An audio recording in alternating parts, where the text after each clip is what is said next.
survive without that relationship, which is totally wrong. I can survive without the relationship. But I choose each and every day, I make a conscious decision that whatever it is that I do is to make sure that you feel loved in this relationship. So I come as a complete human being. You come as a complete human being. We want each other. You know, in Zulbatin, izandla ziyageza. I need now we are in this relationship together. You bring something, I bring something. I cannot say I'm independent in this relationship.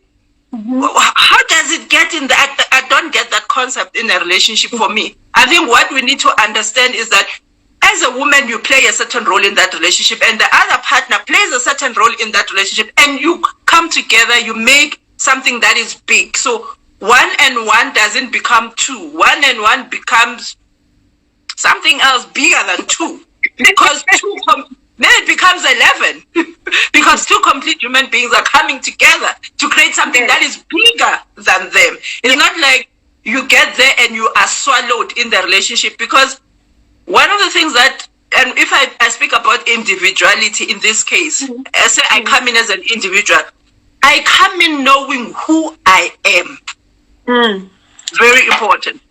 I come in knowing what my purpose in life is. I come in knowing what my vision, my ambitions, my values, my principles, and most importantly, my non-negotiables. How important is knowing what you want in anything? It's life. If you don't know those things, it doesn't matter what kind of relationship. In this case, maybe we're talking about a romantic relationship. But then even if it's a business relationship, it is critical that you know who you are. Even if it's a friendship, it is critical that you know who you are. Because if you don't know who you are, you don't know what your purpose in life is, you find yourself getting into things that are not meant for you. You find yourself being distracted because you don't know exactly that, you know, my purpose in life is this. And then when now you find yourself going that direction and you are easily influenced, you are easily distracted. So it is, look, when you read my book, one of the things that I say is, I got married when I was very young. And for other people, 21 is not young. A lot of people are getting married at 18, at 21, and they survive. They're in their marriage for 60 years. For me, it was a different ball game together. Because when I got married, I did not know who Tshamani was. You understand what I'm saying? I didn't. If you ask me who am I would have said I'm Tshamani, I'm so and so's wife. But is that who I am? That's not who I am. You know. And because of that, when now I start to grow, I start to understand what is it that I want in life. I start to understand my values and my principles. I'm like, no, I'm in the wrong place here. I should be somewhere else. So you're right. It is very critical for each and every one of us to understand who we are before we get into any relationship, whether personal, business, whatever. That is the basis. So based on the fact that, okay, I personally chose marriage. Get into any relationship, whether personal, business, whatever. That is the basis. So based on the fact that, okay, I personally chose marriage for the hashtag because I felt that it was one of the biggest qualifiers of saying a woman has achieved in some sort of way. There are many other things, but that I think is one of the highest achievements. And I put in inverted commas because I think differently about that. What is it, what have you learned about when going into marriage? Did you think that was an achievement for you? And when you walked out of it, what did you think of it? What was now your opinion about it? Did I think it was an achievement? I don't know if I would define it as an achievement, but I thought it was the next logical step in my life, because I've just finished school, I started working. Society tells you that the next step that you need to get through is what is to get married. So for me, I don't know if I would regard that as an achievement, but it was the next logical step to get into. Has it changed? I'm very cautious to say that marriage is not an achievement, because for some people it is. Yeah, true. So it could be an achievement for other people, but then you also need to understand. I think we need to look at it in this way, that when you define who you are, taking you back to the book, I had a coach who asked me as to, Tshamani, who are you? And I was like, I'm a wife, I'm a mother, I'm a this. And she's like, no, those are your titles. That is your background. Who are you? That's beautiful. Yeah, it's not who you are. You understand what I'm saying? And because I defined myself as a wife, when I got divorced, I felt like I did not know who I am, because my own definition, my own identity, my life, my everything was around this being Mrs. Mathebula. You know, it was the be and all. Now you're no longer Mrs. Mathebula. No one, now the people, you know, they when you are married, they call you Ma or Mrs. Mama. Or whatever. Now people just call you Tshamani. Like, wow, what did my title go? Where's my identity? And then, but then, as I go through the whole process, I realize that, yeah, man, there's more to me than just being someone's wife. There's more to, even than being a mother. I mean, being a mother is a very important role, but that's not who I am. It's just a role that I play. And this kid, I mean, my first born is 21 years old. Already she's out of the house. My second born is 16 years old. I'll be left by myself, and then who will I be? So am I going to follow them around because my identity is around being a mother? And I think that is a mistake that we make, because we take our titles. I'm a doctor's wife. I'm a doctor. You know, I'm this. You use your job title to define yourself. For example. You understand? And then after a year of serving, or how many years that you're going to be serving, and then someone else becomes Miss Bachelor, then who are you? Exactly. Everything that we have, it's good. We need to celebrate it. It is ours. We work for it. We study. We wake up in the morning. We go to work. We need to celebrate that. It's what we have. We work, but it is not who we are. Because if everything was to be taken away from us, what will remain? That's a good question. I think if everything, somebody write it there, if everything was taken from you, what will remain? Who are you without the titles, without any title, being a mother, being an executive, being an administrator, being a scientist, being a coach? Who are you outside of that? If it had to go away to that, I think that's a very important question that those who are watching and those who are going to listen is something to really reflect on. Because I feel maybe we'll crumble once those, like you're saying, you will crumble once those things are gone. You will crumble or have no sense of identity besides that. I think that's really, really powerful. That's really powerful. And I think for me that's the marriage thing for me stands from there, because I feel like maybe some people go into it because they're ready and they want to do it, which is great. I believe it's a beautiful part of life, but it shouldn't be something that identifies you or feels like you are less of because you have not achieved it. I think there's achievements in life, small and they're not even small. I mean, being a mother, like you mentioned, you know, getting that degree, like you mentioned, those are great achievements. Starting a business, you know, getting a job. I think those are achievements that we should be celebrating on a daily basis and not making one more greater than the other.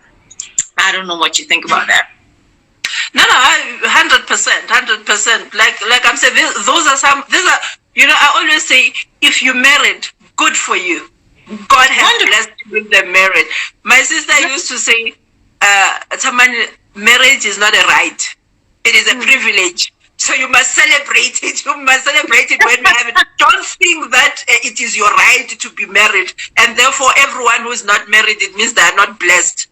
I'm glad you mentioned your sister. There's a part of the book that you were talking about where when you said when you came back from Boradi, came back from your marriage or your marriage ended, and you called yourself Oh, yeah. You see, I remember. You remember that? I remember. Shibuya, how, how is that? For me, it was surprising on how we don't even notice what society says about us that plays and impact. How did that moment? I want you to explain it to the people. Obviously, that part of the story. I want them to get the book. I want them to get the book.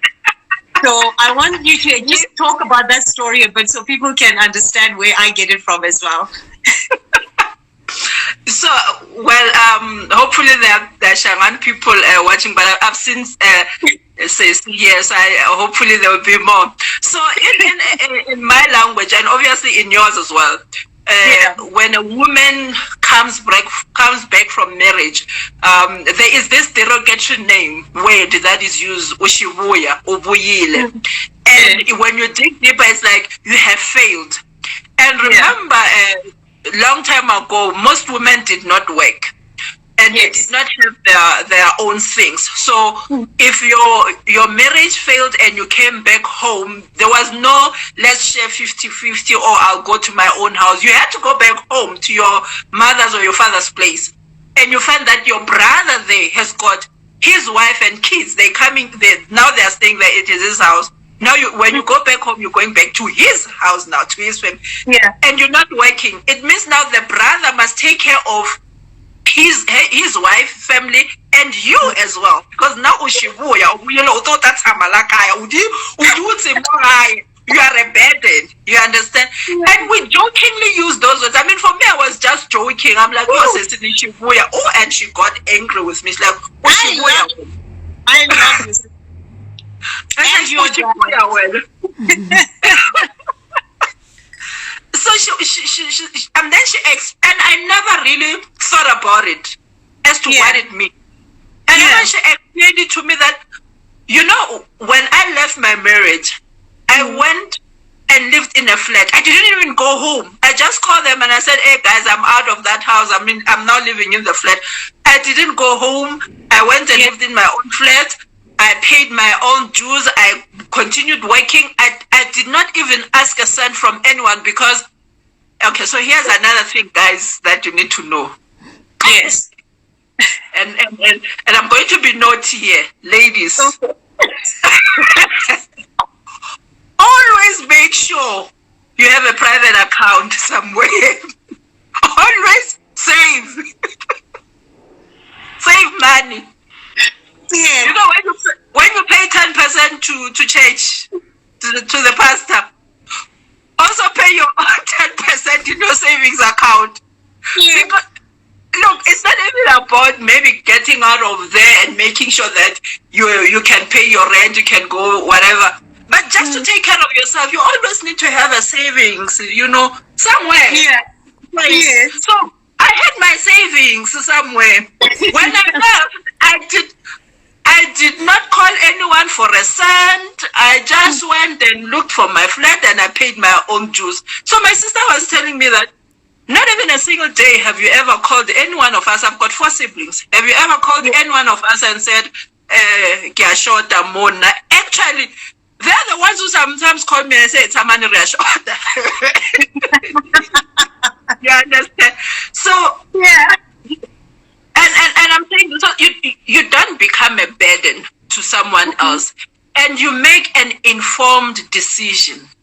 One of the mistakes that we make as people is that when something happens in a relationship, immediately when I put our sit, plan. Oh my God. Today, and then you decide to get divorced, and then you pack your bags and you go. No, sit and plan. Sit. Oh my God. Have an exit strategy. You do an exit strategy. The very same skills that you use at work, use it in your personal life. Have an exit strategy. 10,000 rand. 10,000 rand. Start saving. Yes. If only he knew. You are being naughty. So now let's go back to your sister. Your sister's response to you, how did that, when she said that? When she said, sorry, I didn't get that. You stop calling yourself that. What did it mean to you then? And what did you realize about that understanding? And I think taking societal words and placing them in your life without even you being aware. The importance of words. Firstly, the words that we use, the words that we call ourselves. Sometimes we give ourselves these names in a joking manner, but then when you start to go deeper, you realize that, you know what, I'm undermining myself. I shouldn't be calling myself these names. So I think we need to understand what we call ourselves. Secondly, I've been fortunate in my life to have a strong support structure. My parents are people who they don't care about what other people think. My sister, they don't care about what other people. My father will always ask, "Are you happy?" Oh, wow. If you're not happy, get out. What everybody around you will say, it's none of your business. And I know that a lot of people are sitting in relationships where they are unhappy because batho ba tla reng, society is tla reng, ko kerekeng ba tla reng, bana ba tla reng, and then you know when you know who you are and you make decisions based on who you are, you have a meeting with yourself, not with anybody else, and you are convinced deep down within your soul, within your spirit, that this is the right thing for you. Yes. Bakabulela, you good. Bele. You good. The thing is, in most cases, we want to ask people's opinions about our lives. Oh. And remember, people will always advise you based on their perception of life, based on their own experiences. They're not going to give you advice based on who you are. They're going to give you their advice based on who they are and what they believe in.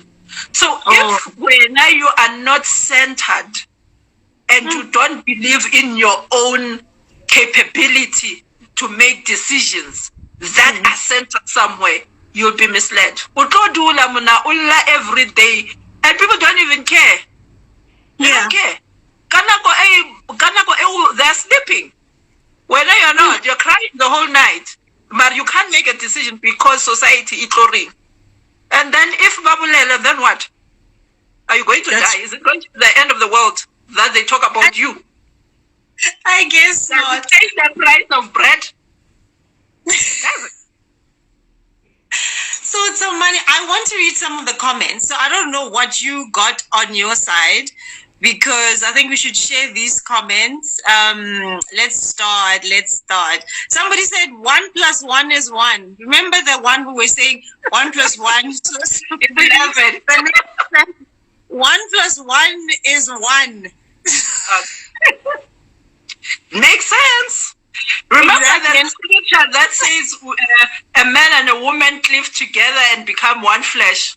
You shall become one. So they become one. And she also says, a man must find you doing the things you love. He is there to partner with you.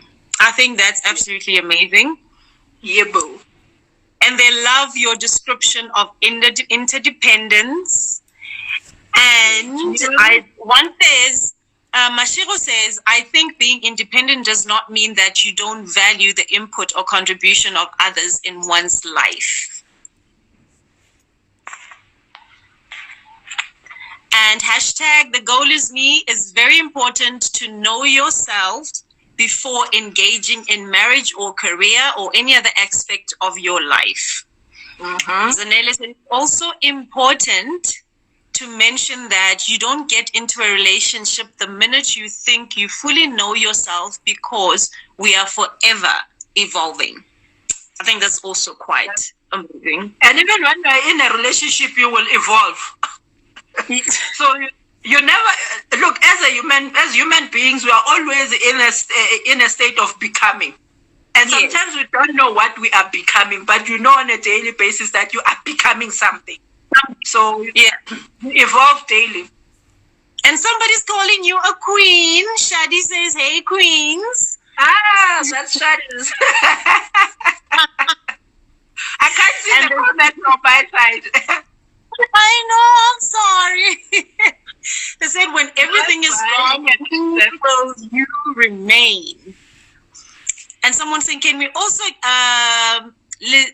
Who says T-Sang? She says, "Can we also get more about this identity of that remains after the title is gone?"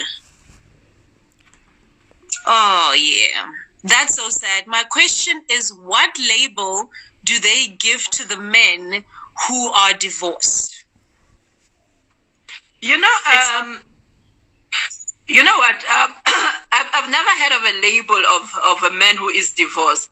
But there's one thing that I posted something on Facebook the other day that, you know, as women, when from an African culture, when we get married, and all those things. And one of the things that they tell you is do not befriend single women. Do not befriend women that are not married. That's mostly from an African culture. They tell you that. And then, so this guy said, I wonder what about men? Because men also have the same challenge. If you are, as a man is married and then he befriends a man who is not married, his wife will ask him, what are you doing with a man who is not married? One guy who, when I knew him, he was not married. They said, as a man, you cannot be appointed in a position of leadership in a community because you don't have the experience to lead a family. So how can you lead a community? So there's also, the discrimination is also there. I think from a woman's perspective is because we are vocal, because we want this patriarchy to just leave us. But it doesn't mean that men do not have these, what do we call them, discriminations as well. The other day, one person in my live reading said to me, it would be interesting to hear the views of men, because I'm talking about challenges from a Black African female, the challenges that I've encountered. But it doesn't mean that men do not encounter same or similar challenges. But the thing is, we don't have that voice, or the voice is there, but it's not as audible as we would like it to be. Yeah. So there's another one. Let's see. Hold on. I'm trying to get some more light in here. I hope you can see me. Ooh! Now isn't it's that just bright? becoming brighter and brighter. Becoming darker and darker. I have another author as well on the line. Her name is T-Sang. She also wrote a book. And so they're saying authors are trending today. So I don't know. Yeah, they are. Yes, they are. That's good. That's good. So thank you to go out. so much. But before you go, I want to tell where can the people find you? I have said so much of where they can find you. I know you do your Facebook readings of your book on your Facebook page. Tshamani Mathebula King. Hey guys, Mathebula Rivombo. I don't forget the Rivombo. Rivombo has to be there. So follow her on both social media platforms. I like it because you put it like this. Tshamani Mathebula Waka Rivombo. So you put it there. So I don't want to forget that. But thank you so much. This has been so insightful. So before you go, what is the last thing that you think you can share with those who are watching and those who are going to be watching this later on? Wow. So I can talk for the whole day. You should know. You should know that by now. But for me, the message, if you ask me what is my purpose in life, it's just to help people find their purpose so that they live an integrated life. We've messed up a lot in life because we do not understand the center. If you have something in your life, someone, relationship, or whatever, a hobby, anything that is not there to help you achieve your purpose, that thing should not be in your life. Oh, that's powerful. Thank you so much. This has been absolutely awesome. Go get her book, From My Belly to Yours. And I know you'll enjoy. Where do they get the book? Do they contact you? So they can contact me, or they can, if they prefer ebooks, they can. It's also available on Amazon. So you just go on Amazon, Google my name. There are 2 books there. So this is the first one, From My Belly to Yours. And then we've got a second book called Unmasking. Ooh. And it's about removing the masks that we wear on a daily basis. Yes. So maybe next time we'll talk about that. Yes, we will. And Shadi says, before you go, I love the book and talks about the things most people don't want to talk about. Well done. That's what she says. Yeah, thank you, Queen Shari, because she's one of the first people who bought the book and attends my group coaching sessions. So she could actually do this interview much better than I could, I think. Oh, wow. They gave you a lot of credit. So next time, probably I'll have her on to speak about your book. Thank you so much. Thank you so much for joining me today. Yeah. Thank you. Thank you for this opportunity, and I hope it helps someone. And yeah, it is my opinion. Yeah. We're okay. We're good. Life is great. Life is great. Life is great. So Shadi is laughing. She's in stitches. Like Shadi is laughing on the spot. So, bye. Thank you. Bye, guys. Thanks for the comments and watching. Yes. Take care.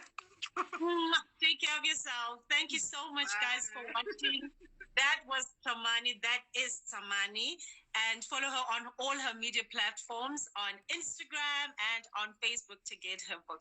Thank you so much. I will see you next week as I speak to somebody else. So be on the watch on my stories, on my walls, on my social media platforms, everywhere, and I'll update you on my next speaker. She was actually eavesdropping on me today here on this talk. So I will talk to you on the next Tuesday. Take care of yourselves.